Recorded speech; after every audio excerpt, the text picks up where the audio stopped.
Boa noite a todo mundo, né? Peço desculpas, estou absolutamente cansado. Fiquei uma tarde inteira participando de entrevistas de candidatos de pós-graduação. Vocês têm diante de vocês, então, uma espécie de zumbi. Zumbi no sentido físico da palavra. Mas eu estou muito disposto a conversar com vocês. Gostei muito de rever essa cópia em película, né? Agradeço ao Sinus pelo convite. É um filme de que eu gosto muito, de um cineasta de que eu gosto muito. Você está me ouvindo mal? Agora melhorou? É? É um filme... Em geral, eu tinha uma relação um pouco ingrata com esse filme, porque as cópias que circularam durante muito tempo eram... Não sei se alguém aqui no público tem experiência de ter visto o Leão antes do restauro. Não é? Era uma cópia muito, muito penosa, muito... era lavada, não é? Virada em vermelho, era dublada em italiano, com legenda em francês, muito defeituosa. Então a experiência era relativamente penosa. A gente tinha uma relação quase abstrata com o filme, né? Depois do restauro ficou uma cópia muito exuberante, né? Uma beleza de cópia. Ficou uma cópia muito exuberante, cores vivas, o som muito mais presente, a gente escuta os ruídos que não escutava, escuta em alguns momentos a voz do Glauber orientando os atores. Hã? De quando? 1970, né? Deixa eu chamar a atenção para vocês para alguns aspectos do filme. Eu vou falar um pouco, quero muito ouvir vocês, tá? Não trouxe um texto escrito, acabado. A ideia era reagir um pouco espontaneamente a esse filme, é um filme que eu já vi algumas vezes. Aqui matei saudade, refresquei alguns pontos. Acho que o primeiro ponto que vale a pena chamar a atenção é o seguinte, é um contraste que existe entre a gênese do filme, não é, e o significado que ele tem na obra do Glauber. A gênese é que é um filme muito rápido. O Glauber bolou muito rapidamente esse filme, recebeu uma proposta em Cannes, quando estava mostrando O Dragão da Maldade contra o Santo Guerreiro, uma espécie de cheque em branco para fazer 2 filmes na Europa. Né, esse filme financiado pelo Gianni Bartelloni, produzido pelo Gianni Bartelloni, um amigo dele italiano, e um outro filme feito na Espanha, Cabeças Cortadas. Os projetos foram muito rapidamente implementados. Né, esse filme aqui, a proposta foi mais ou menos no final de Cannes, final de maio. O Glauber rapidamente escreveu um roteiro com o Gianni Amico, que é um personagem excepcionalmente importante, né, entre os parceiros europeus do Brasil. Gianni Amico foi um amigo do Brasil de longa data, era o cara que tinha sido responsável pelos festivais do Columbianum, na Itália, no início dos anos 60. Houve 5 edições do Columbianum, um festival, não é, financiado pela Igreja Progressista Romana, pelo padre Arpa, que mostrou para a Europa os filmes do cinema moderno latino-americano, entre os quais o cinema novo. Então, foi o grande responsável pela entrada triunfal do cinema novo na Europa. O Festival Columbiano, vocês sabem todos, né? A última edição do Columbiano foi um verdadeiro festim intelectual latino-americano, com intelectuais de peso, Antônio Cândido, Murilo Mendes, Guimarães Rosa, Leopoldo Sangor, muitos italianos, muitos latino-americanos. Foi nesse festival que o Glauber leu o manifesto dele mais famoso, A Estética da Fome, né, em 65. Então foi o festival realmente que foi responsável pelo descobrimento, vamos dizer assim, pela crítica europeia, o público europeu mais interessado do cinema latino-americano, o melhor cinema latino-americano moderno, né, e no interior dele o cinema novo. Bom, o Gianni Amico, então, travava essa relação com o Brasil, tinha feito amizade com vários cineastas brasileiros, foi o cara que intermediou, vamos dizer assim, a amizade do Glauber com o Bertolucci, com o Pasolini, né, o Gianni Amico era muito amigo do Godard também tem relação na amizade do Glauber com o Godard, então era uma figura estratégica. Ele fez o roteiro com o Glauber rapidinho, o Glauber foi para a África para fazer locações dos filmes, né? Ele conta num artigo da revista Manchete sobre a história desse filme, que ele conversou um pouco, se trancou num hotel, não é, no Senegal, se trancou, pegou um mapa da África e tentou pensar onde que seria melhor fazer o filme. Não é? Examinou os países e tal, pensou um pouco não só na geografia, como na história recente dos países e tal, e disse que numa conversa com um grande cineasta senegalês, Ousmane Sembène, vocês conhecem, deve ter visto filmes do Ousmane Sambene, né, um grande cineasta africano, um dos maiores cineastas africanos políticos. O Sambene sugeriu fazer no Senegal e tal, mas ele pensou bem, pensou em fazer no Congo. O Congo tinha sido palco de uma revolução socialista há alguns anos e chamou a atenção do Glauber pelo fato de ter abolido a censura política. Então ele achou que era um país estratégico para ele filmar, né? E tocou para o Congo. Em 2 meses filmou, fez o filme, um pouco mais, menos de 2 meses. A filmagem muito rápida, acidentada, né? Escalou um elenco muito heterogêneo. Vocês viram alguns atores de muita importância nessa época, né, no cinema europeu, como Jean-Pierre Léaud, que brigou com a equipe e saiu no meio da filmagem, a Rada Rassimov, que era uma atriz também que participava de filmes de prestígio, o Giulio Brolli, que faz o guerrilheiro, não é? O Gabriel Tinti, que faz o americano, né? Chamou o Carvana, brasileiro, e esses caras interagem, esses atores famosos, conhecidos, né, prestigiosos no cinema de autor europeu e brasileiro, contracenaram com os habitantes dos lugares, né? É uma interação muito interessante. Alguns planos são particularmente interessantes desse ponto de vista, né? Tem uma interação às vezes enigmática. Boa parte do filme parece um happening, não é isso? Uma espécie de happening etnográfico, porque você tem uma espécie de psicodrama dos atores. Por exemplo, o Jean-Pierre Léaud, quase uma espécie de transe místico, pegando a marreta e batendo a marreta e gritando imprecações religiosas, lembram? Na frente de várias mulheres, algumas com criança de colo, algumas com crianças, né, naquele instrumento para carregar a criança no tórax, né? Algumas se assustam porque ele está perto delas e manejando uma marreta de uma maneira meio histérica, né? Aquilo é uma interação absolutamente não planificada, não é? Então, muito interessante. Outra cena, por exemplo, em que as nativas, basicamente mulheres, né, estão cantando um canto local e o Léaud canta uma espécie de um canto gregoriano, lembram disso? Com uma frase política, lembram? Segurando o guerrilheiro pelo pescoço com uma corda. É uma interação absolutamente estranha. E frequentemente no filme tem cenas assim. Por exemplo, esse último canto do alemão, do governador alemão, é do lado de uma música. Ele é uma espécie de um rap, avant la lettre, durante uma música que é local, cheia de percussões, né?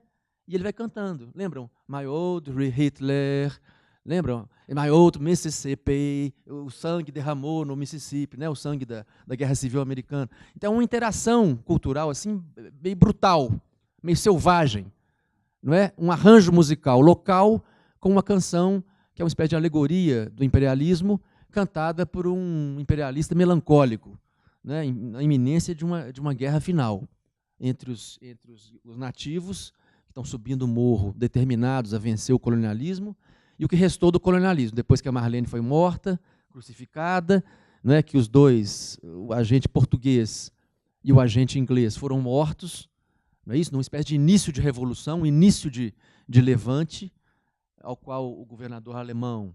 Os personagens não têm nome, eles são encarnações, né, de figuras, né, encarnações de forças históricas. Basicamente, vocês perceberam, tem um quinteto ali de colonialistas, né? O cara que é um ator alemão, que faz uma espécie de governador, né? O agente português, que é o Carvana, que recita os Lusíadas lá pelas tantas, né? Muito marcado, muito caricato, todos muito caricatos. Não é? O inglês, o americano, que fala, pô, na América Latina que é joia. Numa tarde eu falei com o cara, falei com o presidente, olha, não estou gostando desse regime, não. Em 3 horas o regime foi deposto. É uma espécie de operação Condor, né, condensada, assim, né, o que aconteceu em vários países da América Latina.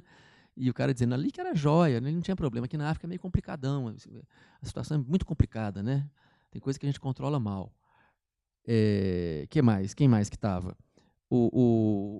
Então, Gabriel Tinti, né, que é o agente americano, o Jean-Pierre Léaud, que é um padre muito estranho, muito estranho, inicialmente parece que solidário, claramente solidário dos agentes imperialistas, né, e depois parece hesitar, virar casaca. É ele que mata a Marlene, que é a personagem alegórica por excelência do colonialismo, né? A Marlene, ela é uma espécie de encarnação da sedução do imperialismo e do colonialismo né, sedução né, que essas forças imperialistas e coloniais exercem sobre a população local.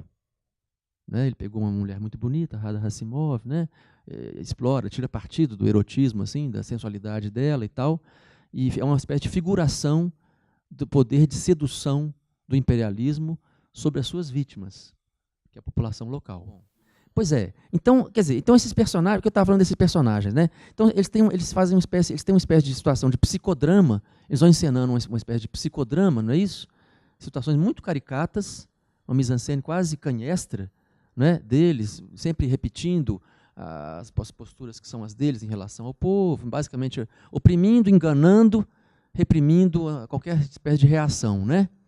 E, ao mesmo tempo, manifestações muito vivas, muito pujantes da cultura local, de tradições culturais. Por exemplo, as cenas de dança são absolutamente estratégicas.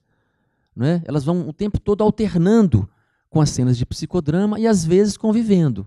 Às vezes, convivendo. Né? Aqui tem uma cena muito forte, por exemplo, que é a cena em que as pessoas estão cantando em cima das árvores. É uma cena terrível, né? Atroz. Os agentes do imperialismo chegam e, né, o cara engana as pessoas, esse governador, né, engana as pessoas, tira elas da árvore de uma maneira cordial e tal, faz uma fileira e depois ordena um massacre, uma execução. Não é isso? Então, o que é gozado nesse filme, então, estou dizendo assim, é um filme, eu falei, é um filme de produção muito rápida, né, eu já passei um pouco pelos aspectos estéticos do filme, né, mas é estratégico, tem questões ali que atravessam o cinema do Glauber de uma maneira decisiva. Né? Não por acaso, numa retrospectiva que o Glauber organizou, a última que ele organizou em vida, em Lisboa, ele coloca esse filme junto com o Barra Vento, ele divide a obra dele em 4 sessões, né? sessões com C cedilha, não é isso? Cada um agrupando 2 dos principais filmes dele, e uma das sessões se chama África. E a África engloba o Barra Vento, que é o primeiro longa, e o Leão, 7 cabeças. Então, ele retomasse questões que estavam lá presentes já no Barra Vento e que estão presentes no cinema dele como um todo. Né? Aí tem uma outra sessão que chama Brasil Arcaico, que era o Deus, o Diabo e o Dragão. Tem uma sessão que se chama América Latina Ibérica, que correspondia ao Terra em Transe e ao Cabeças Cortadas. E tinha uma sessão que se chama, salvo engano, Meu Brasil Universal, que era o Claro e o Idade da Terra. Então, essa sessão África é uma sessão estratégica. Era uma sessão estratégica. Para o Glauber, né, essa questão vamos dizer, da matriz africana da cultura brasileira, vocês sabem que ela é estratégica. Né? Então, aqui foi a primeira vez que ele conseguiu trabalhar na África. Foi meio no susto. Né? Então, ele bolou rapidamente um filme, mas esse filme ele retoma questões que são decisivas para o Glauber. Né? Então, essa relação da cultura popular, né? Essa oposição entre cultura popular e colonialismo, nunca ela esteve tão claramente figurada como aqui. Né? E é gozado, porque se a gente pegar os filmes todos, vocês têm o Glauber na cabeça, não? Mais ou menos? Viram ou reviram recentemente os filmes do Glauber e tal? O que é uma coisa constante no Glauber é uma articulação muito forte, muito decisiva entre tradições culturais, frequentemente religiosas, e luta política. Todos os filmes do Glauber, de uma maneira ou de outra, articulam esses 2 elementos. Né? Então, Barra Vento tem, inclusive isso confundiu um pouco a crítica até meados dos anos 80, quando saiu o livro, um grande estudo do Ismael Xavier, que é o resultado da tese dele, em que ele mostra claramente que o Barra Vento é um filme impensável, sem que se leve em conta o endosso do Glauber, né, as formas, a mentalidade religiosa dos pescadores de buraquinho. Né? Aquela visão do o barra-vento é um elemento imaginário dos pescadores, né, da crença religiosa deles, sem o qual não existiria o filme. Então, boa parte da crítica mais marxista e tal falou assim, o Barra-Vento é um filme contra a religião. É um filme que diz que a religião aliena os pescadores e os impede de lutar pelos seus direitos, junto ao patrão, junto ao chefe. Então, é um filme contra a religião. Foi preciso 20 anos para que o Ismael mostrasse que Barra-Vento é um filme incompreensível, sem que se leve em conta o endosso do Glauber à mentalidade religiosa dos pescadores. É ela que move a narrativa. O filme endossa a crença deles no Barravento. É o Barravento que muda a situação política daquela aldeia. Então, ali você tem uma articulação, percebem? Entre crença religiosa e cultural, porque ali você tem manifestações do candomblé, né? É o primeiro filme que mostrou o interior de Camarinha, rito de transe, na Bahia, né? Há depoimentos disso, de antropólogos, nos extras do Barravento, né? Lembram que aquele foi a primeira vez que se mostrou, que se entrou numa camarinha e se mostrou ritos de possessão ali e tal. Então, ali você tem essa articulação. No Deus e o Diabo, igual. Deus e o Diabo é um filme que é uma espécie de filosofia da história do Glauber, né? É um filme extraordinariamente complexo. Quer dizer, ele revisita a tradição das revoltas populares no Brasil, da qual o filme propõe uma espécie de síntese, bipartite. Primeira parte, Canudos, é um episódio inspirado em Canudos, né? Segunda parte, é um episódio inspirado no cangaço. Então você tem a revolta pela religiosidade popular, Canudos, e a revolta pela violência política, o cangaço. Né? E ele faz essa síntese numa estrutura que é ela mesma religiosa, porque ela se organiza a partir da lógica da profecia, segundo a qual o sertão vai virar mar e o mar vai virar sertão. Lembram disso? Tanto o líder religioso, o beato Sebastião, quanto o corisco, o cangaceiro violento, né, que domina a segunda parte, os dois enunciam a visão deles de história a partir da profecia. O sertão vai virar mar e o mar vai virar sertão. Né? E a filosofia da história que o filme desenha, ela endossa essa visão da profecia. No final, vocês lembram, vocês todos lembram, o final do Deus e o Diabo articula, faz um raccord, né? Articulam, faz um corte entre a corrida do Manuel e da Rosa pelo sertão e um plano que o Glauber insere, que o narrador insere, que é um plano do mar. Que é um lugar completamente, é uma montagem totalmente arbitrária. Aquele mar é um mar de Cabo Frio. É um plano, né, é um plongé, um plano aéreo da praia de Cabo Frio. A montagem do filme articula esses dois planos, entre os quais não há continuidade. A descrição segundo a qual o Manuel corre até chegar no mar, que é uma descrição que aparece, inclusive, em comentadores insuspeitos. A Lúcia Najib, por exemplo, que tem um texto muito bonito no livro dela sobre a utopia no cinema brasileiro, que, entre outras coisas, discute o Deus e o Diabo. Ela descreve essa cena como se o Manuel corresse e chegasse até o mar. E compara com os Incompreendidos do Truffaut, em que o Antoine Doinel, jovem, né, o menino, o Jean-Pierre Léaud, jovem, o mesmo Jean-Pierre Léaud, corre no interior da França e chega ao mar e realiza o sonho. É completamente diversa a estrutura dessa cena do Glauber. O mar é uma imposição do narrador que realiza a profecia. Sem a inclusão daquele plano, a gente não teria claramente realizada a profecia que regeu todo o filme. Então, ali é visão religiosa de mundo, é a profecia, tá certo? Conjugada numa interação muito tensa, quase contraditória, com uma visão laica da história, segundo a qual a terra é do homem, não é nem de Deus nem do diabo, uma visão sartreana da história. Quem mostrou isso lindamente foi, de novo, o Ismael, no mesmo livro, em que ele comenta o canto final que acompanha a corrida do Manuel, em que se tem duas canções superpostas. Uma canção diz assim: está contada a minha história, verdade e imaginação, espero que o leitor tenha tirado uma lição, né? que esse mundo anda, como é que é? Esse mundo anda errado, né? Como é que é? A terra anda errada, esse mundo mal dividido, essa terra é do homem, não é de Deus nem do diabo. Isso é uma lógica humanista, quase sartreana, segundo o qual vamos dizer, a história do homem é construída pelo homem, e não por forças superiores, como Deus e o diabo. É uma visão laica da história. Não é? O segundo canto, que aparece no mesmo momento, superposto na banda sonora, diz o quê? Sertão vai virar mar, o mar virá sertão. É o refrão que aparece. Então são duas lógicas quase contraditórias. O filme se organiza a partir dessa tensão. De um lado, visão profética, religiosa da história, do outro lado, visão laica, tá certo? Humanista, sartreana, por assim dizer. Tá? Terra em Transe. Terra em Transe é uma recapitulação, não é, dos acontecimentos que culminaram no golpe de 64, ao qual o filme reage no calor da hora. Terra em Transe é o grande filme do Glauber sobre 68, eu diria. Nós estamos numa mostra sobre 68, eu diria que o Glauber tem um filme factualmente ligado ao 68, que é o 68. São as filmagens que ele fez no Rio de manifestações, passeatas, que ele nunca montou. Ele filmou com o Afonso Beato, né, um fotógrafo amigo dele, que também fez a fotografia do Dragão da Maldade, não é isso? Foram lá, filmaram algumas passeatas, ele nunca montou esse material. Ele morreu sem ter montado. Então esse é um filme que aparece como uma espécie de apêndice da obra do Glauber em todas as retrospectivas. Se chama 1968, sobriamente batizado de 68. Tá? Esse é o filme do Glauber sobre 68, por excelência.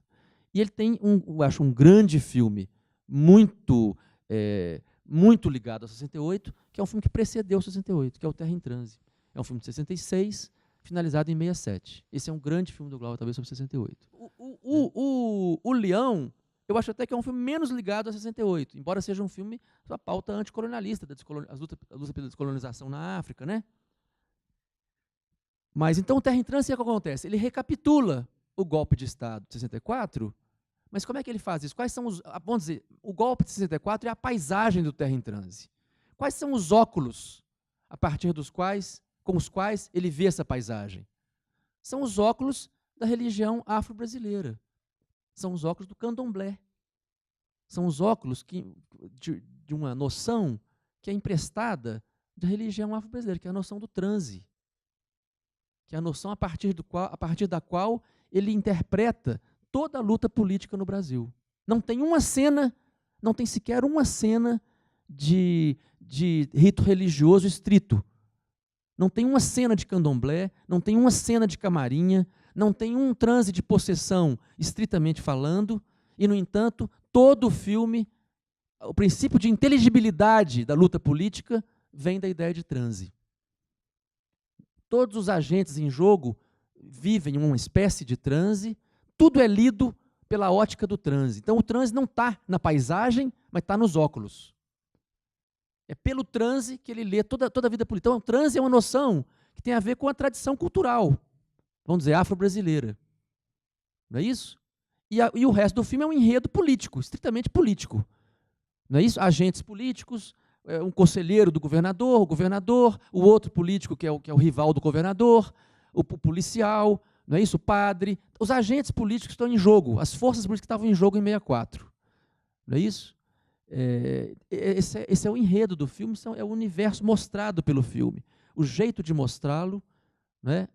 A filtragem, vamos dizer, o olhar, a filtragem, né? Toda vem da religião. Então a política está no enredo e a tradição cultural, a religião, está vamos dizer, no instrumento de captura, não é? No instrumento de apreensão daquela realidade. Então vocês notam, de novo, articulação entre política e tradição cultural. O que acontece no Leão de Sete Cabeças?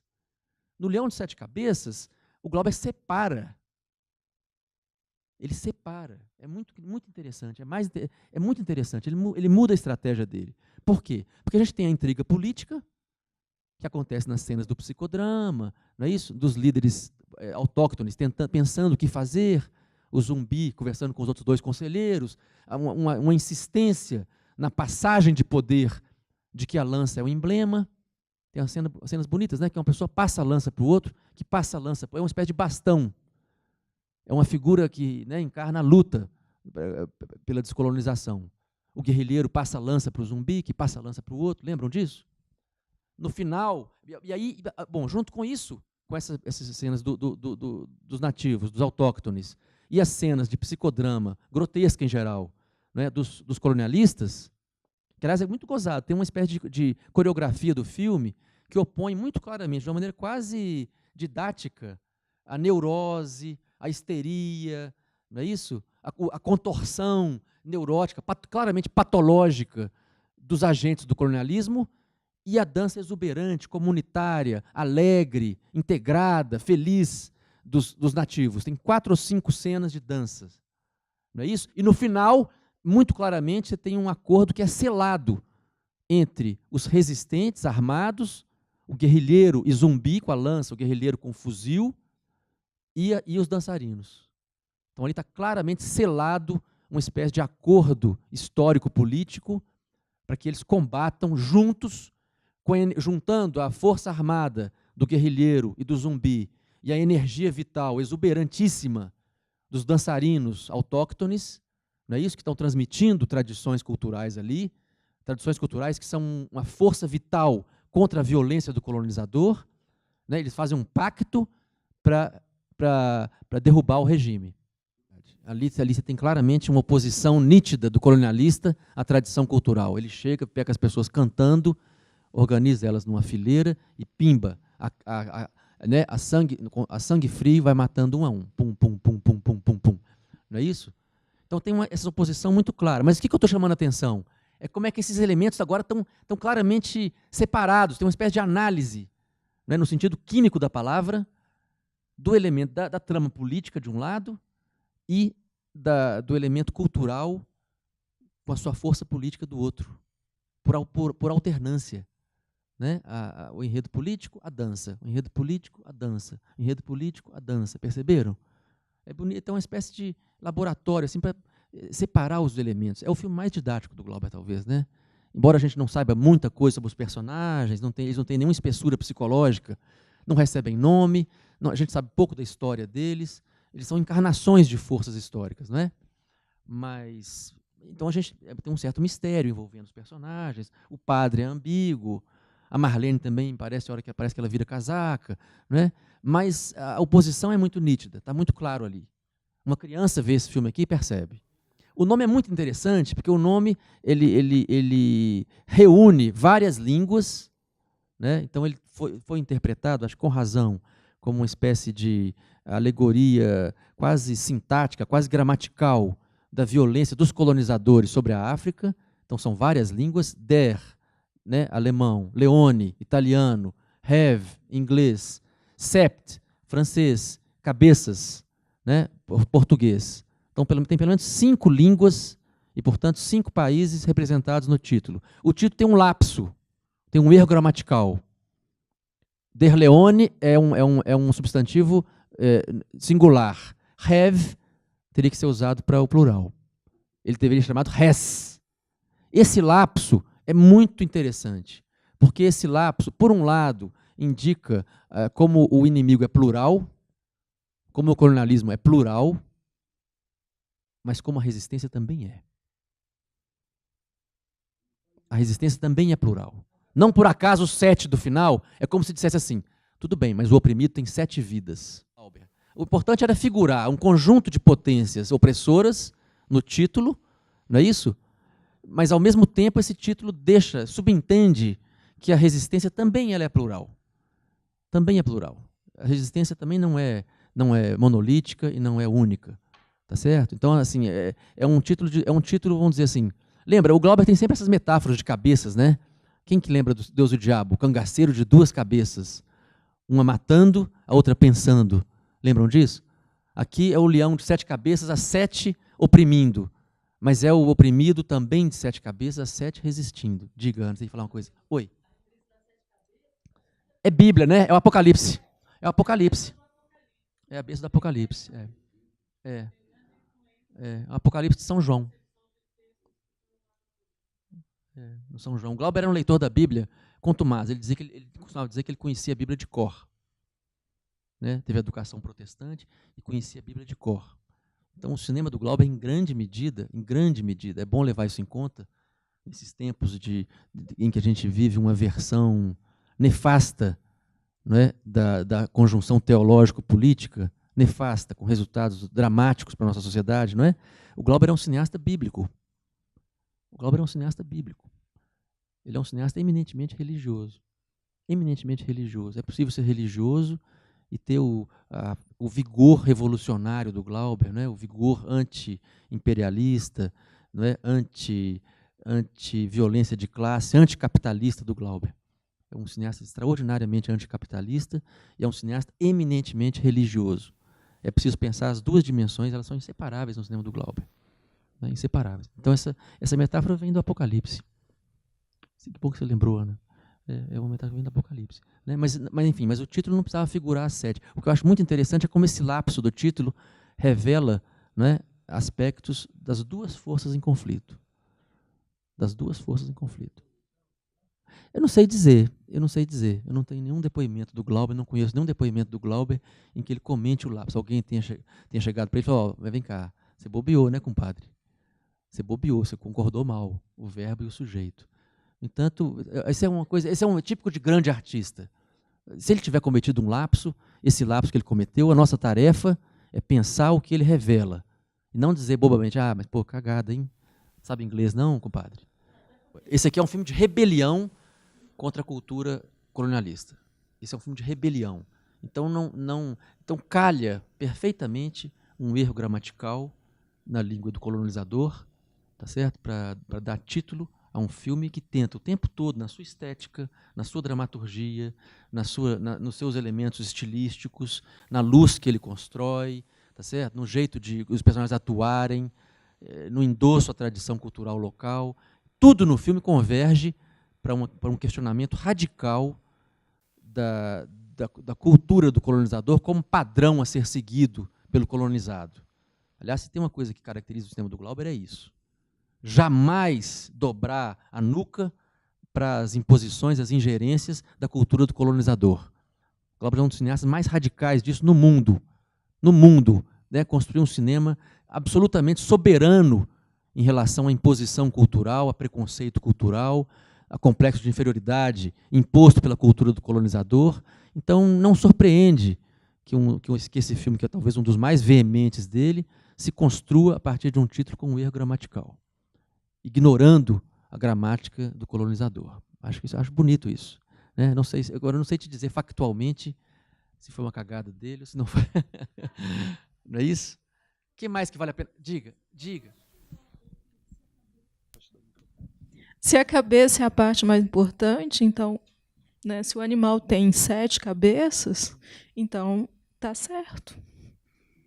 Né? Se você for pensar que a cabeça... O Hev Isso. concorda com as cabeças. Com as cabeças. Entendi. E não com o leão. É porque... Entendi. Faz sentido também, faz sentido. Quer dizer, o título permite essas leituras todas, né? Então, assim, agora, é gozado uma coisa, é curioso, a gente vê esse filme é muito interessante como ele... Eu estou falando demais, né? Vocês querem, vamos conversar, talvez. Eu estou falando demais, talvez. Não? Mas se vocês quiserem, se eu estiver falando demais, vocês me interrompem e a gente começa a conversar mais, tá? Estou vendo vocês todos muito pacientes e com o rosto interessado. Mas se quiserem, eu falo mais um pouquinho. Vale a pena chamar a atenção para alguns outros aspectos? Por exemplo, esse filme é gozado com a solidariedade que une esse filme ao conjunto da obra. Então, o tempo todo tem elementos aqui ou que anunciam outras cenas de filmes futuros ou que ecoam cenas de filmes anteriores. É impressionante. É gozado. Eu estou lembrando um depoimento do Jean Rouch, um amigo do Glauber, um cineasta que ele respeitava. Lá para as tantas ele brigou com o Rouch e tal. O Rouch ficou meio magoado com ele e tal. Aí o Glauber morreu em 81. Em 85, o Festival de Veneza fez um desagravo curatorial ao Glauber, porque ele brigou com Veneza. Vocês sabem todos, em 81, o Festival de 80 em Veneza, o Glauber levou a Idade da Terra com muita esperança de ganhar. E nas conversas ele viu que ele queria, ele percebeu que ele acreditou que o diretor do festival não ia fazer nada contra o filme dele tinha uma chance real de competir, e ele ficou puto da vida, ficou muito decepcionado com o festival quando ele não ganhou. Não é isso? Então ele brigou com todo mundo, xingou o festival, acusou o festival de ser corrompido pela CIA, falou, isso aqui é cheio de jantares regados a champanhe, financiados pela CIA, e o júri eu achava que o Humberto Eco era um intelectual importante, vi que ele é uma besta quadrada, que premiaram outros filmes, né? Então, ficou muito chateado, brigou com toda a comunidade cinematográfica mundial. Em 85, o Festival de Veneza fez um desagravo, e fez uma retrospectiva. O Rouch estava. E o Rouch percebeu, falou assim, poxa, é gozado como o Glauber filmou o tempo todo o mesmo filme. De 61 a 81, ele fez sempre o mesmo filme. É uma butade, né? Os filmes não são idênticos, mas é gozado como coisas atravessam os filmes todos. Então, por exemplo, aqui a cena dos conselheiros do zumbi, naquela cena frontal, em que ele tem uma lança, os dois chegam, ficam falando assim, seu anarquismo, ecoa quase ipsis literis a cena do Francisco Milani, que era o cara comunista, que ia visitar o Paulo Martins no Terra em Transe. Lembram disso? E que eles ficam falando, a sua irresponsabilidade, o seu anarquismo.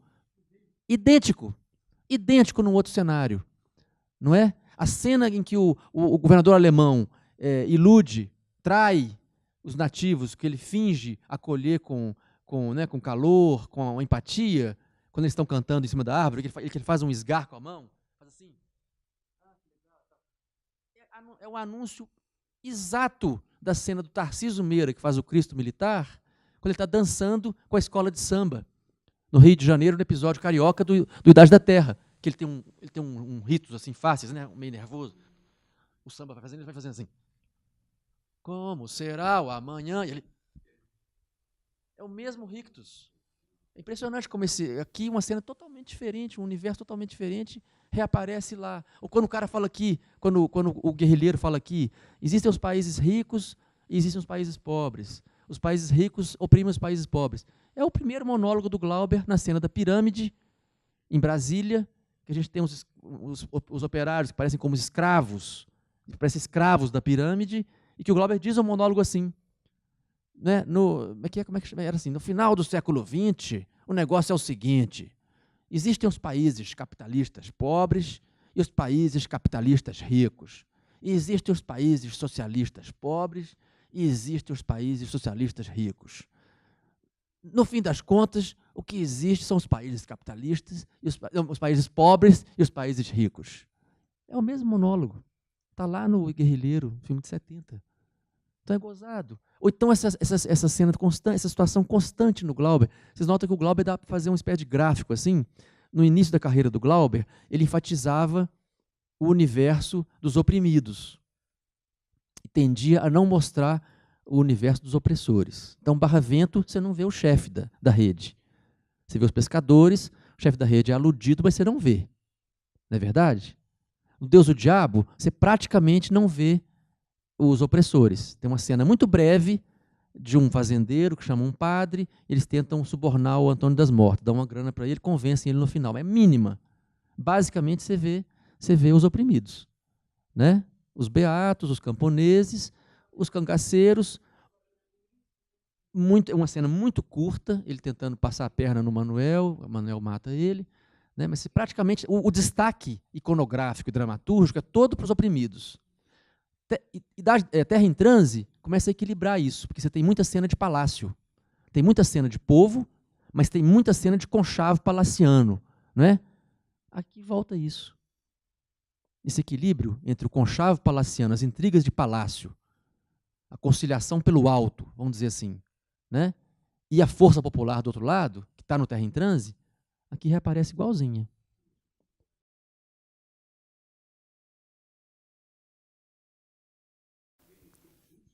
Claro, ele canta a canção da Marlene. Lili Marlene. Lembra? Onda da caserna.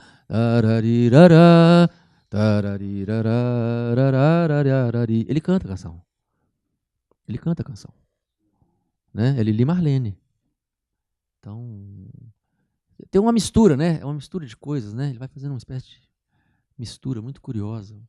Né? Então, essa dialética aí entre iconografia dos oprimidos e iconografia dos opressores, que atravessa o tempo todo do Glauber, tem nesse filme aqui um momento muito interessante. Depois, Cabeça Cortada vai fazer igual. Metade do filme são as cenas do palácio, do rei no palácio, solitário no palácio, a outra metade do povo, lembra? Ou das pessoas dançando, ou dos fiéis, capitaneados pelo Pierre Clementi, que faz uma espécie de Cristo, que no final mata, né? Ou então aquela cena que é uma figuração da formação colonial da América Latina, você tem de um lado o rei e os lacaios que submetem o indígena, de repente chega um caminhão cheio de operário com fuzil, que é uma cena que mistura, uma cena interessantíssima, que mistura, vamos dizer, o século XVI ou o século XVII e o século XX. Um caminhão cheio de guerrilheiro com fuzil. Isso na mesma cena.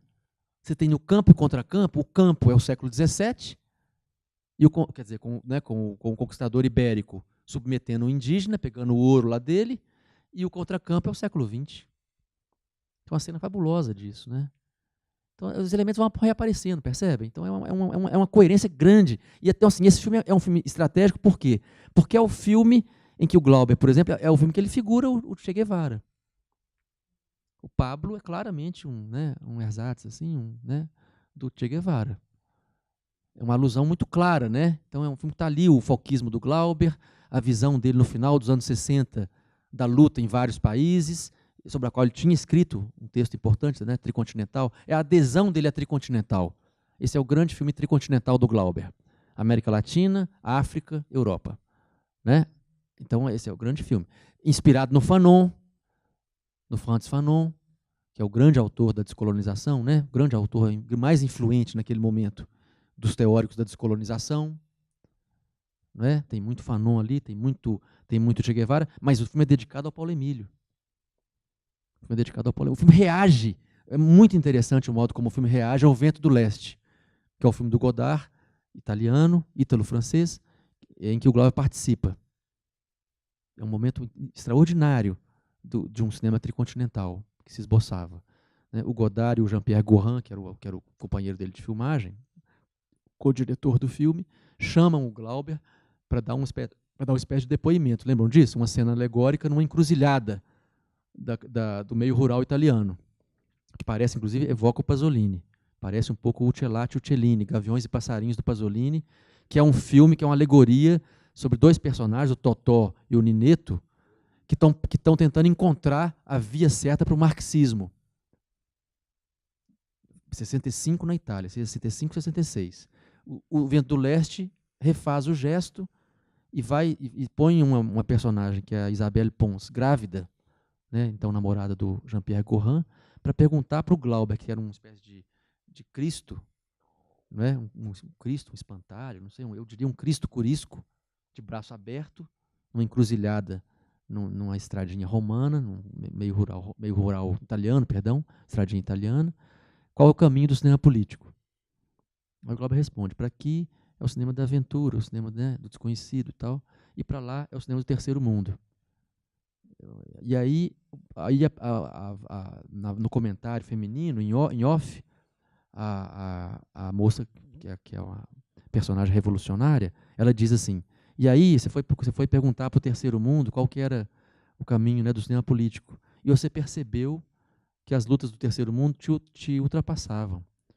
Você não estava equipado para entender a luta do terceiro mundo. Então você voltou para o seu caminho, o caminho do cinema da aventura e tal, porque aquilo ali te ultrapassava. Você percebeu, num momento de humildade, que você não era capaz, né, por exemplo, de ditar regra para o que deveria fazer os cineastas do terceiro mundo, como aconteceu. O Godard achava que o cinema novo deveria destruir o cinema. O Godard, no final dos anos 60, vocês sabem, estava imbuído de uma ideia de que o cinema deveria ser destruído. Esse é o 68 do Godard. Para ele, se devia destruir. Foi por isso que eles melaram o jogo do Festival de Cannes de 68, o festival se interrompeu. A ideia do Godard era destruir o cinema. Aí ele conversou muito isso com o Glauber, eles eram amigos. Não, quer dizer, isso é uma maneira metafórica de dizer, né? Lutar contra o cinema constituído. Tá certo? Destruir o cinema por dentro. Aí o Glauber, conversando com o Glauber, eles eram amigos, o Glauber falou assim: não, destrua você, que vem de um continente cansado, de uma civilização decadente. No Brasil, a gente tem que construir o cinema. Que história é essa? Não venha com essa. Não me venha com essa. Tá certo? Seu fantasma aí, 68ista, usa ele para a Europa. Nós aqui precisamos construir o nosso. Então houve uma divergência que o filme tematizou. O Vento do Leste. Por isso dedicado tematizou. ao Paulo Emílio? Oi? Por isso dedicado ao Paulo Emílio? Qual? Esse filme. Esse aqui? No final aparece um letreiro, o filme é dedicado ao Paulo Emílio. E aí o que o Glauber faz? Logo depois, a resposta ao Vento do Leste é o Leão de Sete Cabeças. No Leão de Sete Cabeças, o que ele faz? Ele faz o contrário do que o Godard, da posição a que o Godard chegou, que é uma posição de suspender a prescrição que ele poderia fazer ao terceiro mundo. O Godard percebeu que não dava, vamos dizer assim, em bom português, não dava para cagar regra para o terceiro mundo. Tá certo? As lutas do terceiro mundo têm elementos lá que ele não decodifica bem, que não o concernem. Ele não tem direito de impor ao terceiro mundo uma pauta que é dele, uma agenda que é dele. Percebeu isso, recuou. Glauber faz o gesto oposto. Glauber vai à África e tem a audácia de montar ali uma alegoria anticolonial em que ele dá as cartas. Com muita empatia, tentando ser muito permeável à cultura local, mas ele estabelece os parâmetros. É provável que se houvesse uma enquete com os congoleses, que eles tivessem ficado incomodados com o Glauber. Pô, esse cara é chato, vem cá, faz um troço, uma bagunça geral, não é isso? Arma uns negócios esquisitíssimos, põe um cara para gritar no lado das nossas mulheres, com as nossas crianças. É provável que eles ficassem incomodados, assim como os espanhóis ficaram. Você conhece o filme, o curta-metragem? Foi feito com as pessoas que filmaram o Cabeças Cortadas. As pessoas descem a lenha nos Cabeças Cortadas, os espanhóis. Ficaram muito incomodados, acharam um filme falhado, um filme imperfeito, muito mal montado. Detestaram. Eu acho interessante que os espanhóis tenham detestado Cabeças Cortadas. É muito interessante. É um motivo, não de orgulho, é um motivo de uma certa alegria, eu diria.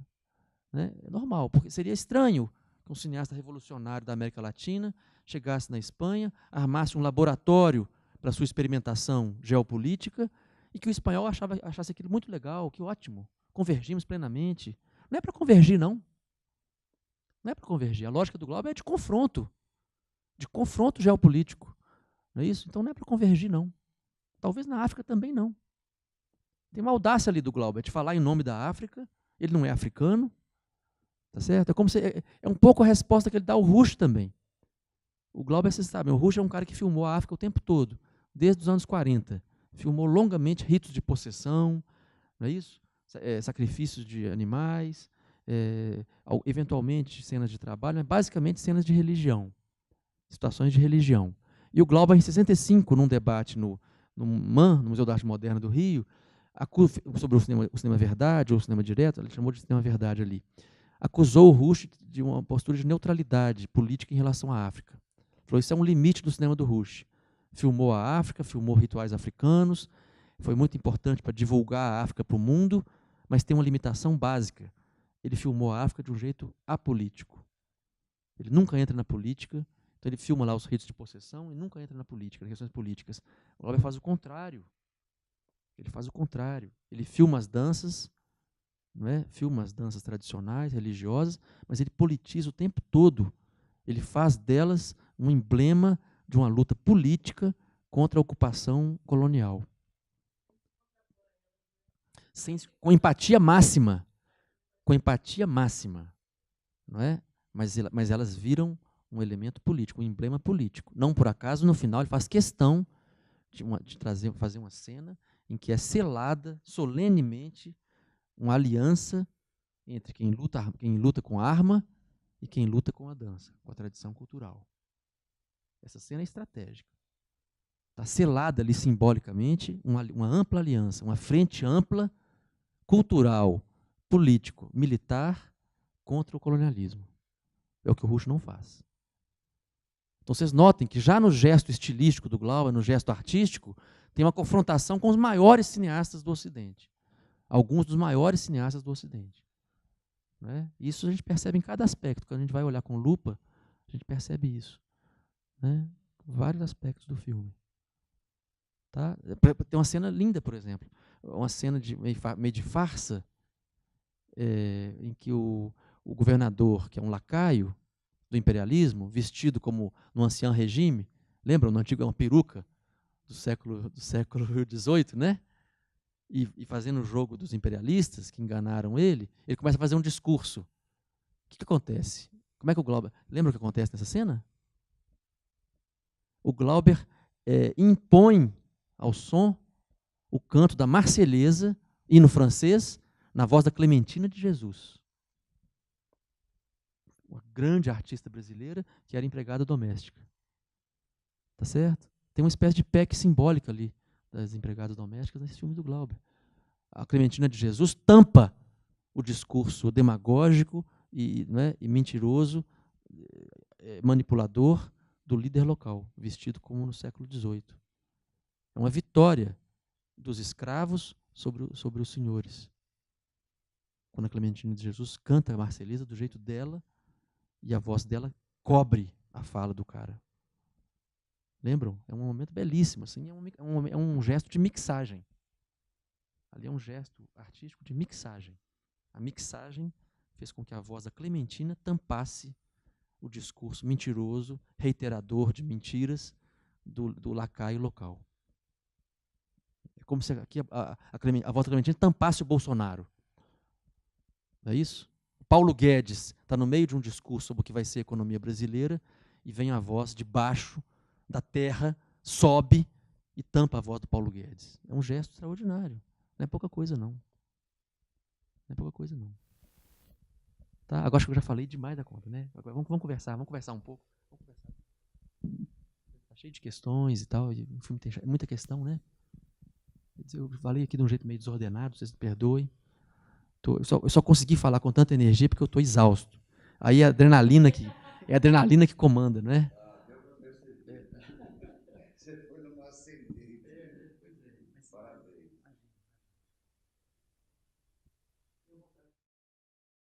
Posso fazer uma pergunta, então? Um pouco raso, assim, mas qual foi a questão do Jean-Pierre Léaud sair da produção?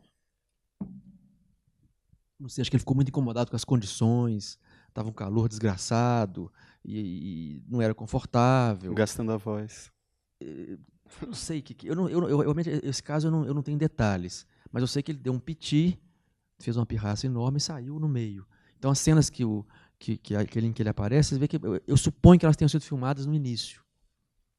E depois aí foi quem montou foi o Escorel, né? Quem montou foi o Escorel, que não gosta do filme. O Escorel ele não gosta do Glauber Tardio. Em geral ele não gosta. Em geral ele fala mal. Num texto dele bonito e elegante, que está no livro dele, Adivinhadores de Água, um livro que eu respeito, eu estimo. O texto dele deixa muito claramente manifesto que ele não respeita muito o Glauber posterior ao Terra em Transe, ao Dragão. Considera o Glauber falhado, considera que o Glauber se perdeu esteticamente. Eu discordo. Acho que o Glauber tem filmes fortíssimos nos anos 70. Esse filme foi muito mal recebido na Europa, deixou o Glauber muito chateado. Ele foi recusado para o Festival de Cannes. O Glauber estava no auge do prestígio dele, ele ganhou o prêmio de melhor diretor, né, melhor mise-en-scène no Festival de Cannes de 69, com o Dragão, né, um prêmio dado para ele pelo Visconti, que era um dos cineastas que ele mais admirava. Então, o filme de maior prestígio mundial do Glauber foi o Dragão. Não é o melhor filme, mas foi um filme que valeu ele um prestígio muito amplo na cena internacional.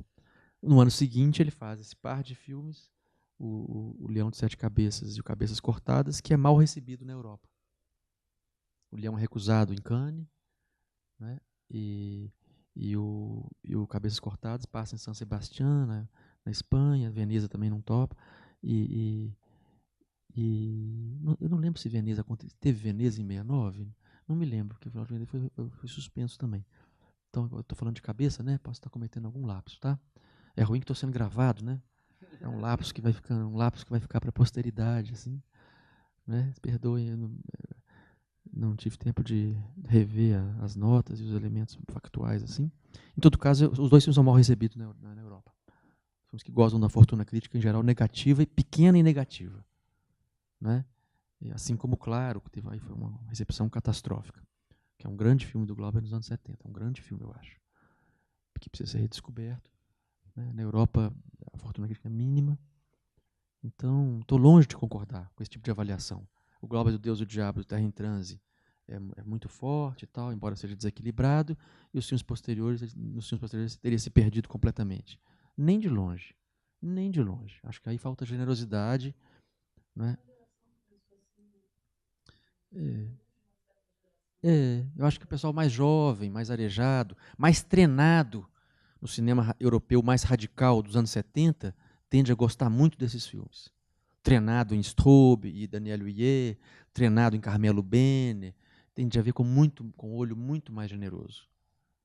Né? Em geral, quem não gosta desse Glauber aí, também não gosta do cinema europeu mais radical dos anos 70. Também não gosta.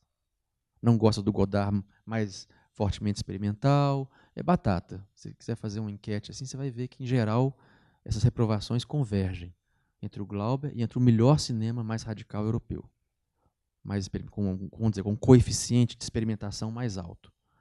Em geral, vão juntos, vão de par, a condenação a um e a condenação a outros. Quem tem sensibilidade mais treinada, mais afeita à experimentação europeia mais radical, em geral, gosta bastante. Não é?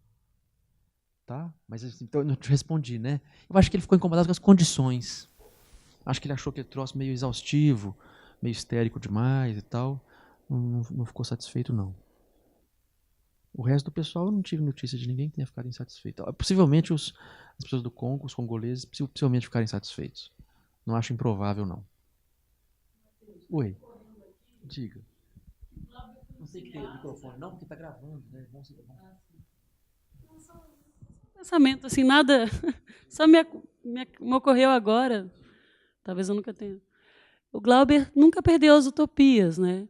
Mesmo depois de 68, que todo o cinema brasileiro se encaminha numa visão ultra pessimista, de fim das utopias e tal, ele vai e faz um filme revolucionário, como você falou, esse link com o filme do Godard é sensacional, O Vento Leste, porque, de fato, ele vai, não, ele pegou a estrada do cinema do cinema do terceiro mundo e faz um filme revolucionário e leva todos os congoleses, podemos dizer, nessa estrada. E, de fato, nem no Terra em Transe, nem no... Ele acreditava na revolução, né? Ele foi um cineasta que não se abateu, apesar de ter se abatido, óbvio, de várias formas. Não vamos simplificar aqui todo o pensamento dele, mas o cinema dele sempre acreditou na revolução. O que você comentaria a partir disso? Assim, é bem diferente, né, da visão até de deboche, ou de desilusão, ou de niilismo que perdura assim, no cinema, pelo menos no cinema brasileiro. Sem nenhuma dúvida, acho que sem nenhuma dúvida. Os filmes todos do Glauber, eles prefiguram uma revolução. O Barravento é uma figuração da revolução. É uma mudança radical na ordem das coisas. Ali na ordem da natureza. Mas ela emblematiza uma virada de mesa, por exemplo, dos pescadores em relação ao chefe. É forte chamar isso de revolução? É. Mas é uma reação, vamos dizer assim, dos pescadores em relação a quem os oprimia. Tem ali uma esperança. O Deus e o Diabo, o mar é uma figuração clara da revolução. Ali não tem nenhuma dúvida. O mar é o momento em que o sertão vira mar. Só que é uma revolução figurada segundo a lógica da profecia. Então, a revolução figurada segundo a visão religiosa de mundo. Né? O Terra em Transe é o filme menos otimista. O Terra em Transe termina com um impasse. Termina com um convite à luta armada, é evidente, Paulo Martins está com um fuzil na mão, mas ele está isolado, agonizante, na duna, fora da sociabilidade. Uma duna de uma estrada qualquer do interior do estado do Rio de Janeiro. Não é isso? Então ele está encurralado e vai morrer. O filme é um filme de um agônico. Não é isso? Então ali não tem otimismo, não. O Leão é o filme do Glauber mais próximo de uma figuração estrita da Revolução.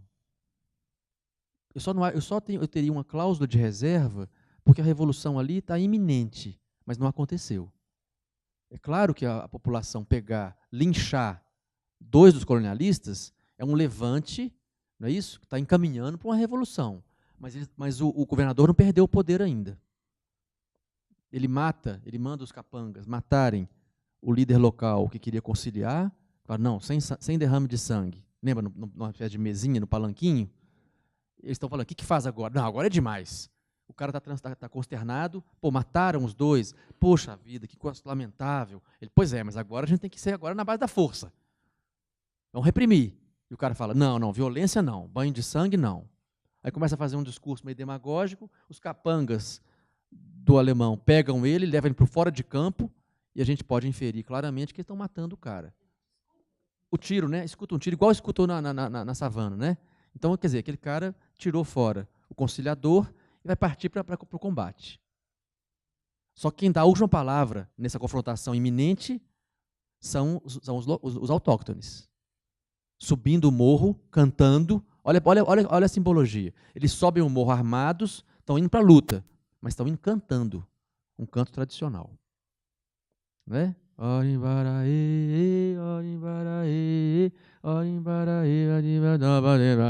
Oh, África. Não é isso? Então está indo de par a cultura e a luta armada.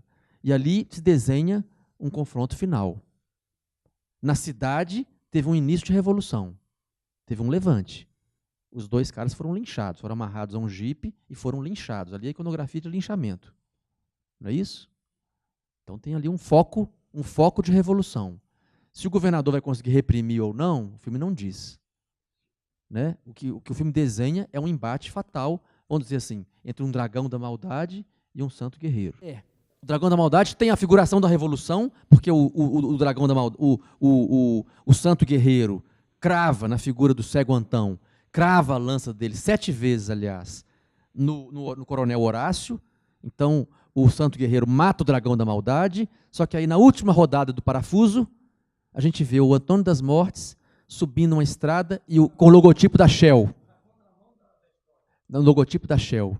Como se o Glauber dissesse assim, está tudo muito bem, essa encenação mítica aqui das forças em jogo, o meu teatrinho mítico continuou reiterado, funcionou, só que agora o inimigo é mais forte. Ali eu acho que é uma mensagem de uma cláusula de reserva. Ali eu não acho que seja um final entusiasta, a revolução vem para amanhã. Ali tem uma circunspecção no dragão. Tem uma circunspecção. Terra em Transe e o dragão tem uma circunspecção, eu diria. O Câncer também não é um final eufórico, não. O Câncer é um filme anômico, de violência social anômica, né? Um monte de cenas de violência no Rio, e termina com o assassinato do Rogério Duarte, não é isso? Pelo Antônio Pitanga, numa cena no alto de um morro, talvez a Mangueira, não lembro mais. E ali, no final, tem um zoom numa casa, de uma pessoa que está abrindo uma porta. No plano final do filme, é um zoom que sugere o fim de vamos dizer assim, um desfecho disfórico, eu acho. Porque a zoom, em geral, quando a zoom vem, nesse momento do cinema brasileiro, em geral, né, é um movimento de dar atenção para salientar um elemento figurativo qualquer, né, e figurando um horizonte, um ponto de fuga para o olhar, mas por extensão para a ação também. Quando você tem um zoom que não dá em nada, que não mostra coisa nenhuma, como a zoom do final do filme do Júlio Bressani, um filme extraordinário, O Anjo Nasceu. Tem um plano longuíssimo, de 7 minutos, numa estrada. Estrada era uma simbologia de luta política, de futuro, de esperança no cinema brasileiro, né, que em geral tem uma estrada, o final do Vidas Secas. Fabiano e assim a Vitória vão para a cidade. É uma estrada. Deus e o Diabo é uma estrada. O Manuel corre, não é isso? Para buscar alguma coisa, buscar uma sorte melhor, um futuro melhor. Vários filmes. O Dragão, embora o Dragão a estrada seja disfórica, né? Vários filmes têm isso. Aí o Anjo Nasceu é um plano de 7 minutos de uma estrada e no final vem um zoom num pedaço da estrada. Não acontece porra nenhuma. Então ele é claramente uma espécie de um elemento disfórico. A zoom não vai dar em nada. Esse movimento da atenção vai ligar o nada a coisa nenhuma. Ali também tem disforia. No Câncer também tem. Tem um assassinato, violência, exasperação. Os personagens, uma interação parecendo animal, meio instintual. Um personagem agride o outro se ele se sentir ameaçado. Como se fosse um bicho, um gato um gato e um gambá. Um ameaçou o outro, ele une e mata. É mais ou menos assim. Não tem pacto, não tem contrato social. É um plano em que a ideia de contrato social foi suspensa. Então as pessoas lidam com instinto. O nego se sentiu ameaçado, vai lá e mata o outro. É o que aconteceu com o Pitanga. Não tem negociação possível. Então metade da cena é bem-humorada, é jocosa, porque tudo é instintual. Ali tinha um bem-estar, a pessoa tinha uma empatia com a outra na base do instinto, da pulsão. De repente, fechou o tempo, ela se sentiu ameaçada, matou. E mataria os outros. Falou, eu quero matar o mundo. Lembra o Pitanga? Ameaça matar o Hélio Oiticica, que é o amigo do... Estou falando dos nomes dos atores porque eles não são nomeados no filme, né? O Rogério Duarte não é nomeado, nem o Hélio Oiticica. Eles são um personagem meio poroso, assim, a persona pública dos 2 artistas, né? Então, ameaça matar o Hélio, mataria. Se ele se sentir ameaçado por ele mata o Hélio, não dá outra. Não duvidem. Então, também não é um final. Agora, no final da carreira, aí o Glauber tem uma esperança. A esperança é muito modesta. É só de refundar o Ocidente a partir de uma ideia de um cristianismo renovado pelo terceiro mundo. É muito modesta. Não é isso? Com a modéstia que caracteriza o Glauber. Não é isso? Então, claro, ele figura a decadência do capitalismo ocidental, a partir de uma analogia com a crise do Império Romano. Glauber visita Roma e arma em Roma um teatro que é uma revisita à crise do Império Romano. Não é isso? As pessoas passeiam pelas ruínas do Coliseu, não é? Passeiam ali pelo espaço romano e visitam a Praça do Capitólio. Vocês lembram as falas do Glauber? Esta é a última imagem do Ocidente, né? O Ocidente, as patas monstruosas desse cavalo.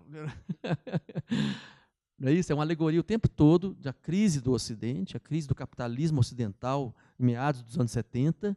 Não por acaso está lá o personagem do soldado que voltou do Vietnã depois da derrota dos Estados Unidos. Então, ali tem uma figuração do capitalismo, vai terminar. É como se ele dissesse, lembra da peça? É do Vianinha, não é? A mais-valia vai acabar, seu Edgar? A peça do CPC, como se ele dissesse assim, o Ocidente vai acabar, seu Edgar. Não é? E no Idade da Terra tem uma ideia clara de refundar o Ocidente a partir do terceiro mundo, do cristianismo no terceiro mundo. Aí, isso aí merece todo um curso. Não é? Isso aí é uma ideia de... passa pela ideia de sincretismo. No Idade da Terra dá, quer dizer, você tem ali, você lembra, 4 figuras do Cristo. Então você tem um Cristo que é um Cristo negro, que é o Pitanga, um Cristo que é um Cristo índio, que é o Jesse Valadão. Você tem um Cristo que é um Cristo militar, que é o Tarcísio Meira. E você tem um Cristo guerrilheiro, que é o Geraldo Del Rey, né?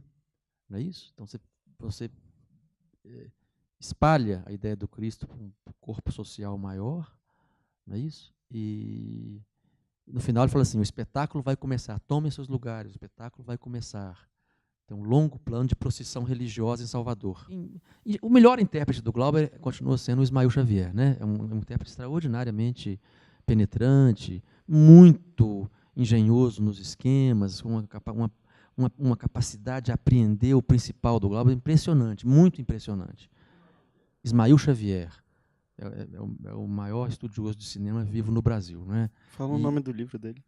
Ele tem vários textos capitais sobre o Glauber. Ele tem um primeiro livro, que é um resultado da tese de doutorado dele, que se chamava Narração Contraditória, uma análise dos filmes do Glauber Rocha, 62 e 64. É uma análise do Barravento e do Deus e o Diabo, uma análise muito original, porque ele contrasta, ele mede a força do Glauber, contrastando os 2 primeiros filmes do Glauber com 2 filmes anteriores ao cinema novo, que tinham temática semelhante. Então, o Barravento é um filme sobre religião popular, ele contrasta isso com O Pagador de Promessas, que era um dos filmes mais prestigiosos do Brasil, pré-cinema novo, também sobre religião popular. E ele contrasta O Deus e o Diabo com o filme mais importante de cangaço no Brasil, do ciclo todo de filmes do cangaço no Brasil, de maior reconhecimento internacional, que era O Cangaceiro. Então, é um fla-flu. Nas 2 rodadas, o Glauber ganha de goleada, dos 2 comparantes. Né, do Pagador de Promessas num caso, no Cangaceiro no outro caso. É um livro excepcional, é um grande livro, é o doutorado dele. Depois fez um outro livro também excepcional, resultado da livre docência dele, em São Paulo, misturada com o doutorado americano que ele fez na Universidade de Nova York, que se chama Alegorias do Subdesenvolvimento. Nesse livro extraordinário, tem 2 capítulos também muito, muito penetrantes, um sobre o Terra em Transe, né, que é um capítulo maravilhoso, Terra em Transe, e o outro um capítulo igualmente maravilhoso sobre o Dragão da Maldade. Então aí ele já pegou 4 filmes e fez análises definitivas, assim, análises muito fortes, muito fortes. Eu não diria que elas dissuadem os outros, porque elas dão um entusiasmo no leitor, que você tem vontade de reexplorar os filmes. Né? É bonito essa coisa do Ismael, porque ao mesmo tempo ele tem momentos assim muito altos, parecem definitivos, assim, uma certa inteligência dos filmes do Glauber, uma compreensão dos filmes do Glauber, mas eles não dissuadem outros intérpretes, outras interpretações, né? Não dissuadem, eu acho. A mim não me dissuadem. Né? Então é magnífico. E ele tem 2 textos extraordinários sobre a Idade da Terra. Um que ele fez no calor da hora, um dossiê que a revista Filme e Cultura fez sobre a Idade da Terra. O Glauber estava vivo ainda. Acho que estava vivo, estava. E aí são 6 textos da revista Filme e Cultura, textos de autores muito variados, Zé Carlos Avelar, que é um grande crítico brasileiro, não é? O Jean-Claude Bernardet, que é um grande crítico brasileiro, Paulo César Sarraceni, que é um grande cineasta, amicíssimo do Glauber, a Raquel Gerber, que também é uma intérprete importante do Glauber. Né? Então, são 6 textos. É impressionante a distância, o nível de qualidade do texto entre o do Ismail e o dos outros. É impressionante, é uma leitura extraordinária, de cair o queixo. É de cair o queixo.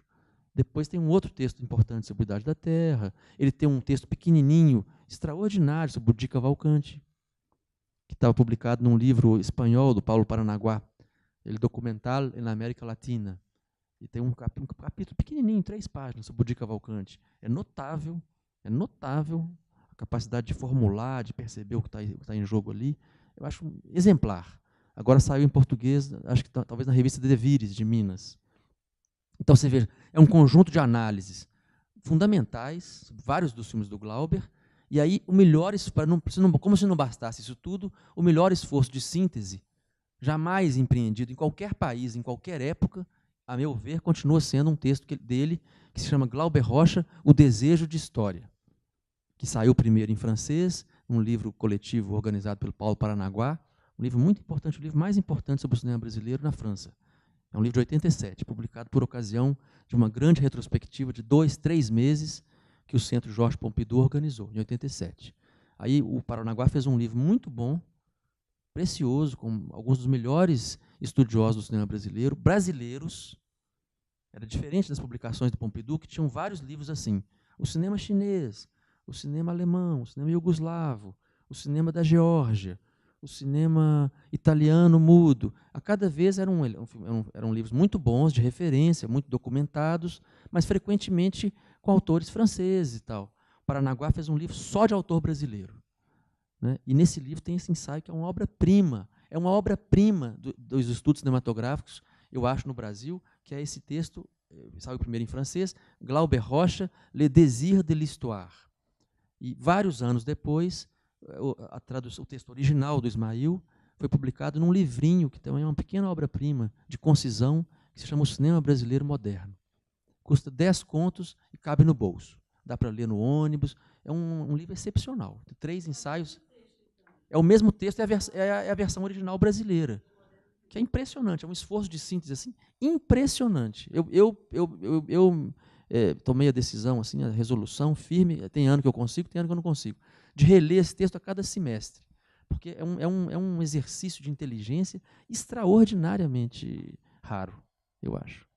Então, te respondi, né? Então, esse é o Ismail Xavier, né? Nosso mestre, meu mestre, mestre dos meus mestres, da universidade, professor aposentado, que não está aposentado ainda, dirige ainda, orienta teses, né? Publica muito, é um professor do qual a gente precisa muito ainda. A gente precisa muito mais dele do que ele de nós. Deu aula esse semestre, é um intelectual da melhor cepa. Então eu já vou emendar 2, então. Que eu concordo com você quando você diz que esse filme é muito didático e até me impressionou, porque eu geralmente tenho dificuldade de ver filme do Glauber, né? Já visitei bastante as obras dele, e esse filme me impressionou pelo didatismo. Só que aquele didatismo concordante ainda discordando um pouco, porque o cinema novo tem essa questão de não chegar ao grande público, né? E como um cinema que pretende ser revolucionário consegue chegar ao povo, se fazer ouvir, e, ao mesmo tempo, não conseguir passar sua mensagem porque está num público meio restrito. Então, eu queria saber como lidar com isso. E a segunda questão seria se há algum link com os diretores africanos posteriores ao Glauber, o Flora Gomes, o Sam Bene, que você falou, se há algum resquício de Glauber, de cinema novo neles. E é isso. A primeira questão designa uma situação sempre difícil, uma equação muito difícil. Né? Como é que você faz um filme revolucionário e que atinge as massas? É muito difícil, né? Quando dá certo, Deus e o Diabo teve um público grande. É um filme do Glauber que atingiu um público grande. Né? Esse filme aqui era muito difícil de acontecer isso, né? É um filme rodado na África, durante a ditadura brasileira, falado em francês. Percebe? Era difícil. Que realmente esse filme aqui não tinha nenhuma pretensão de atingir as massas. Embora seja um filme mais claro. Né? Quer ver um caso dramático disso, comovente? É o cinema desse casal, que é um casal que reúne dois cineastas os mais importantes da segunda metade do século, que é o Jean-Marie Straub e a Danielle Huyet. Né? Fizeram sempre filmes revolucionários, filmes políticos revolucionários. Sempre pretenderam fazer filmes para operários e para camponeses. E os filmes nunca eram vistos por operários e camponeses. Os filmes eram vistos por pessoas, artistas, intelectuais, estudiosos, gente da universidade. Isso sempre deixou eles muito chateados. Né? Isso explica, às vezes, um comportamento muito curioso do Straub. Cada vez que você vai numa sessão que ele apresenta um filme e tal, ele tende a agredir os espectadores. Ele é meio ranzinza, assim. Você tem que quebrar uma pirraça inicial dele para estabelecer um diálogo. Então, todo mundo que admira profundamente o trabalho dele vai lá ver a sessão dele e ele fica puto porque não está mostrando o filme para operários e camponeses. Aí fica testando. Você faz essa pergunta, se fosse para ele fala assim, mas por que você está achando isso? Você que tem que explicar por que é isso aí? Você queria o quê? Você queria o quê? Ele te responde num tom desafiador, ranzinza. Percebe? Isso vem um pouco também da frustração de não ter como espectador real o espectador almejado, né? Agora, essa equação ela não é simples, não. Ela não é simples, não. Você pode dizer que esses cineastas revolucionários não cederam também à chantagem, né, de fazer filmes convencionais ou viciados na forma, porque ele sabia que isso aí teria a adesão do espectador igualmente viciado. Não é isso? Filme popular não é para o pessoal do cinema novo, por exemplo, não era meramente um filme que tivesse uma bilheteria grande. Isso também, essa noção é uma noção enganosa. Tá certo? O cinema novo tentou trabalhar, sondar, encontrar, tatear o que seria uma estética popular, né, para além dessa mera equação aí de bilheteria. O critério do popular do cinema novo não é o do Luiz Severiano Ribeiro. Eles estão tentando reatar, por exemplo, com fontes profundas da cultura popular. O que é mais popular?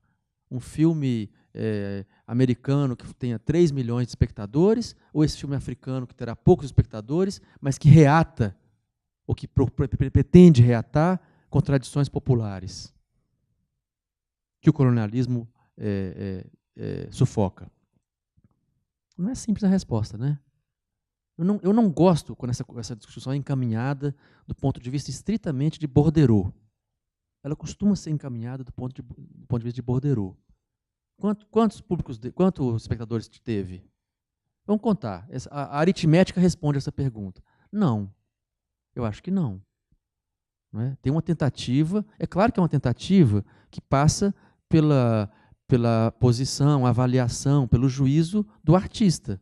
Ele vai interpretar o que ele considera popular. Não é isso? Quando o Glauber faz o Di Cavalcanti, ele está reatando com um artista que tem uma espécie de seiva popular no seu trabalho, não é isso? E que pinta um universo que é popular. Não é isso? Personagens femininas, não é isso? De um universo popular no Rio de Janeiro. Esse filme tem muito menos entrada do que qualquer filme preguiçoso de um cineasta de mercado. Popular não é mercado. Percebe? Tem uma equação perversa que tenta identificar o popular ao filme de sucesso de mercado. Essa equação o Glauber não aceitaria.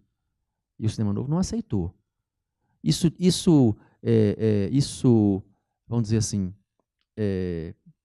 nos desobriga de problematizar o problema da inserção deles junto ao público? Não. É um problema, realmente foi um problema. Foi uma limitação do cinema novo. Foi o preço que eles pagaram. Não é? Agora, eu não sei, não está escrito no mármore que o objetivo do cineasta tem que ser atingir um público grande, não. Eu não aceito essa chantagem. Isso é uma chantagem que circula muito e circula ainda. Não é? Que o objetivo único e fundamental do cineasta, como o cinema é uma arte de indústria, cara, etc., o objetivo fundamental do cineasta, qualquer que seja ele, qualquer que seja o propósito do seu filme, qualquer que seja o universo em que ele se insere, qualquer que seja a situação histórica, é ter um público grande. Por que diabos? Por que diabos a gente tem que aceitar essa premissa? Não creio. Não é? Tem filmes que têm como propósito isso, tem outros filmes que não têm. O alcance é qualitativo. Não é isso? O alcance não é quantitativo. Por que diabos a gente tem que absolutizar o critério quantitativo? Né? Eu sei que esse não é o seu caso, não. Estou sabendo, percebi claramente na sua pergunta. Não é? Mas a gente eu penso um pouco assim. Eu não tenho resposta para isso, não. Isso é um impasse que não está na nossa... Esse impasse não está no nosso discurso. Esse impasse está na realidade mesmo. Não é isso? Como é que você faz um cinema que seja revolucionário e que atinja o povão? Não é? É difícil. É difícil. Cada cineasta responde a seu modo. Não é? Lá para as tantas, o Nelson tentou fazer. O Nelson Pereira dos Santos tem um filme extraordinário. O Amuleto de Ogum. É um dos filmes mais bonitos do Nelson Pereira. Que consistia em pegar um universo popular e endossar, sem julgar de maneira alguma, crença popular. Ali era crença no corpo fechado. Ele vai, né, vai no universo da Umbanda, periferia do Rio, Caxias, e faz um filme ali em que o personagem tem o corpo fechado. O filme em nenhum momento questiona, considera isso uma alienação, uma crendice popular, de jeito nenhum. Aquela visão de mundo ali, o filme endossava sem mais. Era a tentativa de ter uma comunicação, né, direta com aquele público, respeitando ao máximo a visão de mundo, né, daquela cultura ali. É muito bonito o gesto e o filme é muito bonito. O Amuleto de Ogum chama o filme. Um filme extraordinário. Mas cada cineasta responde a seu modo. Não é isso? Ele responde a seu modo. A segunda pergunta eu esqueci. Qual que foi que você fez? Ah, eu não creio. Olha, eu posso estar enganado. Não sou um grande especialista do cinema africano. Gosto muito do cinema africano. Tive a ocasião de ver muitos dos cineastas africanos. Não é? Essa questão me interessa muito, como você pode imaginar. Eu não me lembro de ter tido uma intuição assim, forte, viva, de que alguém ecoa o cinema do Glauber. Tem cineastas africanos muito livres. Tem um cineasta africano que eu acho excepcional, que é o Djibril Diop Mambéty. Um cineasta senegalês também, Mambéty. Acho um cineasta maravilhoso, libérrimo, assim, muito criativo. Né? Tem hora que você pode pensar, assim, poxa, na liberdade desse cara, ele se aproxima do Glauber. Mas não é um cinema glauberiano, assim, seria forçar muito a mão. O Sambene também não acho que seja. O Sambene talvez tenha coisa que pareça com... talvez o Leão de Sete Cabeças, vendo a posteriori, retroativamente, talvez pareçam alguns dos filmes do Sambene. Por exemplo, eu devo estar pronunciando errado. Eu pronuncio Xala. É um filme que é X-A-L-A. Né, que também é um filme que revisita uma certa situação mítica, anterior, um passado remoto, não é? Para pensar questões políticas e tal. Mas, assim, eu acho... houve quem comparasse. Tem uma tese na PUC, aqui de São Paulo, em que a pessoa compara o Sambene com o Glauber. Né? O Glauber conhecia o Sambene, gostava e tal, mas, assim, eu não sei. Eu não daria uma resposta taxativa para você, não. Eu não me lembro de cineasta africano com o qual eu comparasse claramente. O Glauber é um cineasta muito singular. De nenhum outro continente, aliás. É muito singular.